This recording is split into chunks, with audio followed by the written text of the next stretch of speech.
Welcome viewers, আজকে আমার ভিডিওতে সবাইকে ওয়েলকাম জানাচ্ছি। আজকের আয়োজনে থাকছে বাচ্চাদের জন্য সকাল থেকে রাত পর্যন্ত যে খাবারগুলো আমি দিয়েছি সেগুলো তোমাদের সঙ্গে শেয়ার করব। 8 মাস থেকে 3 বছর পর্যন্ত এই খাবারগুলো বাচ্চাদেরকে অনায়াসে তোমরা খাওয়াতে পারো। তো এখানে কথা না বাড়িয়ে চলে যাচ্ছি সকালের খাবারে। তো সকালে আমি একটা নর্মাল রুটি নিয়ে নিয়েছি, যেরকম আমরা বাসায় তৈরি করি বড়দের জন্য রুটি, সেই একটা রুটি নিয়েছি। আর রুটিটাকে আমি রুটির উপরে যে এক্সট্রা আটাগুলো আছে সেগুলোকে সারিয়ে নেওয়ার জন্য এটা নর্মাল খাবার পানিতে একটু ধুয়ে নেব। এতে করে আমার রুটিটাও একটু নরম হয়ে আসবে আর রুটির উপরে এক্সট্রা আটাগুলো সারিয়ে আসবে। তো রুটিটাকে আমি এপাশ ওপাশ ভালো করে ধুয়ে নিয়েছি, এতে রুটিটা একটু নরম হয়ে আসবে। এখন রুটিটা একটা বাটির মধ্যে নিয়ে নিয়েছি আর এর মধ্যে দিয়ে দিব পরিমাণ মতো দুধ। দুধটা আমি আগে থেকেই গরম করে দেন ঠান্ডা করে নিয়েছি। আর এইখানে আমি দিয়ে দিচ্ছি 1 চামচ পরিমাণ মিক্স বাদাম গুঁড়ো, আর হালকা একটু মিষ্টি হওয়ার জন্য দিয়ে দিলাম 1 চামচ চিনি। তবে আমার হাতের পাশে আজকে চিনি ছিল, মিষ্টিটা আমি খুঁজে পাইনি, সেই কারণে আমি চিনি দিয়েই খাবারটা আজকে আমার মেয়েকে সার্ভ করেছি। তোমরা কিন্তু এখানে চিনি দিও না, অবশ্যই এখানে মিশ্রি অথবা লাল চিনিটা দেওয়ার চেষ্টা করবে, অথবা এখানে আখের গুড়টাও দিতে পারো। তো রুটিটা আমার নরম হয়ে আসলে এটা আমার মেয়েকে আমি সকালবেলা খাইয়ে দেব। এখন চলে আসলাম দুপুরের খাবারে। দুপুরে আমি এখানে নিয়েছি একটা কড়াই গরম করে নিয়েছি, আর এখানে পরিমাণ মতো তেল দিয়ে দিচ্ছি। আর এখন দিয়ে দিলাম পেঁয়াজ বাটা। আমি আজকে আমার মেয়েকে পাবদা মাছ রান্না করে দেব ব্রকলি দিয়ে, সেটা তোমাদের সঙ্গে শেয়ার করছি।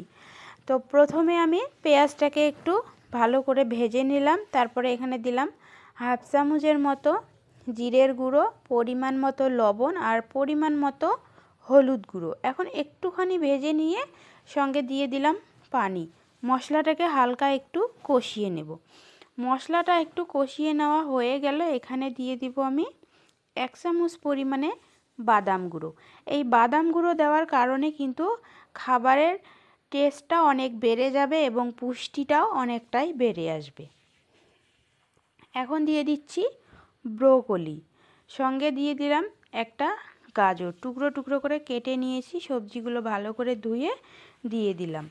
এখন এই ব্রোকলি আর গাজরটা মশলার সঙ্গে ভালো করে কষিয়ে নেব। ব্রোকলিতে রয়েছে প্রচুর পরিমাণে ক্যালসিয়াম, ব্রোকলিতে রয়েছে প্রচুর পরিমাণে ফাইবার, হজম করতেও অনেকটাই হেল্প করে বাচ্চাদের। ব্রোকলিতে প্রচুর পরিমাণে রয়েছে ভিটামিন সি, যা বাচ্চাদের রোগ প্রতিরোধ ক্ষমতা বাড়াতে অনেকটাই হেল্প করে। এখন মশলাটা কষিয়ে নিয়ে পানি দিয়ে দিয়েছি সবজিগুলো সেদ্ধ হওয়ার জন্য, আর সঙ্গে দিয়ে দিয়েছি একটা মাছ। আমার মেয়ে যেহেতু একবেলাই খাবে তাই আমি এখানে একটা মাছ রান্না করেছি। আমার মেয়ের জন্য আমি কিন্তু যে খাবারে করি না কেন একবেলা রান্না করি। বাচ্চা 2 বেলা খাবে এটা ভেবে যদি আমি রান্না করি তাহলে কিন্তু বাচ্চা এক খাবার বারবার খাবে, আর বাচ্চার খাবারের প্রতি একটা অনীহা চলে আসবে, তখন বাচ্চারা খেতে চায় না। তো যাই হোক, এখন আমার মাছটা ভালো করে কষিয়ে নিয়েছি আর ব্রোকলিগুলো সেদ্ধ করে নিয়েছি, সব কষিয়ে নেওয়া হয়ে গেছে। একটু পানি দিয়ে আবারও ঢাকনা দিয়ে ঢেকে দেব। ব্রোকলি কিন্তু বাচ্চাদের লিভার সুস্থ রাখতে অনেকটাই হেল্প করে। ব্রোকলিতে রয়েছে প্রচুর পরিমাণে ভিটামিন, আয়রন, ফাইবার, ফ্যাট, অনেক কিছু রয়েছে। তো বাচ্চাদের চেষ্টা করবেন প্রচুর পরিমাণে ব্রোকলি খাওয়ার। তেমন পাবদা মাছ দিয়ে আমি ব্রোকলিটা রান্না করছি, তোমরা চাইলে এখানে পাঙাশ মাছ, রুই মাছ, শিং মাছ, যে কোনো মাছ দিয়েই রান্না করে খাওয়াতে পারো। তবে কাটা ছাড়া মাছগুলো নিলে বাচ্চাদের ক্ষেত্রে সুবিধা হয়। এখন আমার ব্রোকলিটা রান্না হয়ে গেছে। আমি আমার মেয়েকে দুপুরবেলা এই পাবদা মাছ ব্রোকলি দিয়ে এটা খাইয়েছিলাম।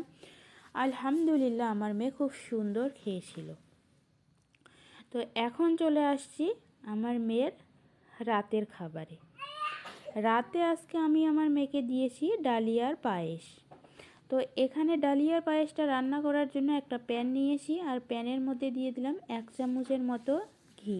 এটা কিন্তু খাঁটি গাওয়া ঘি নিয়েছি। আর এই ঘিটা গরম হয়ে আসলে দিয়ে দিব পরিমাণ মতো ডালিয়া। ডালিয়াটা কিন্তু হালকা আছে একটু ভেজে নিতে হবে। আর বাচ্চাদের খাবার যেহেতু রান্না করছি, ডালিয়াটা একটু ভেজে নিলে তবে বাচ্চা খুব সুন্দর একটা ফ্লেভার আসে আর বাচ্চারা খুব সুন্দরভাবে খেয়ে নেবে। তো ডালিয়াটা হালকা আছে 1 মিনিটের মতো ভেজে নিয়েছি। এবার দিয়ে দিলাম এখানে গরুর দুধ বা কাউ মিল্ক। দুধটা আমি আগে থেকেই জাল করে ঠান্ডা করে নিয়েছিলাম। এখন আমি দুধটা দিয়েছি, সঙ্গে আবার 1 কাপ পরিমাণে পানি দিয়ে দিলাম, কারণ ডালিয়াটা সেদ্ধ হতে একটু সময় লাগবে আর ডালিয়াটাকে পুরোপুরিভাবে সেদ্ধ করতে হবে। এখন মিষ্টি হওয়ার জন্য দিয়ে দিলাম 2 চামচ মিশ্রি আর একটা তেজপাতা। খুব সুন্দর একটা ফ্লেভারের জন্য দিয়ে দিব একটা এলাচ। বাচ্চাদের খাবারে কিন্তু যত সুন্দরভাবে রান্না করবেন বাচ্চারা কিন্তু খুব সুন্দরভাবে খাবে, খাবারের প্রতি তাদের আগ্রহ বাড়বে। বাচ্চারাও কিন্তু স্বাদ বোঝে, বাচ্চারা কিন্তু যদি খেতে ভালো না লাগে তাহলে খেতে চায় না।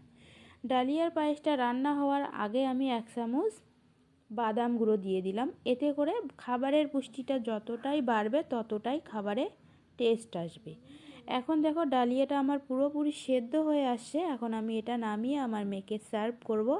আর অবশ্যই মেয়েকে সার্ভ করার আগে তেজপাতা আর এলাচটা তুলে ফেলে দিতে হবে।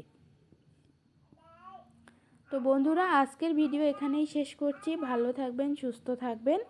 আর যারা এখনও চ্যানেলটি সাবস্ক্রাইব করেননি, আমার চ্যানেলটি সাবস্ক্রাইব করে বন্ধু পাশে থাকবেন। ভিডিওটা যদি কোথাও একটু ভালো লেগে থাকে তাহলে ভিডিওতে একটা লাইক করে পরবর্তী ভিডিও বানাতে উৎসাহী করবেন। আজকের ভিডিও এখানেই শেষ করছি। আল্লাহ হাফেজ।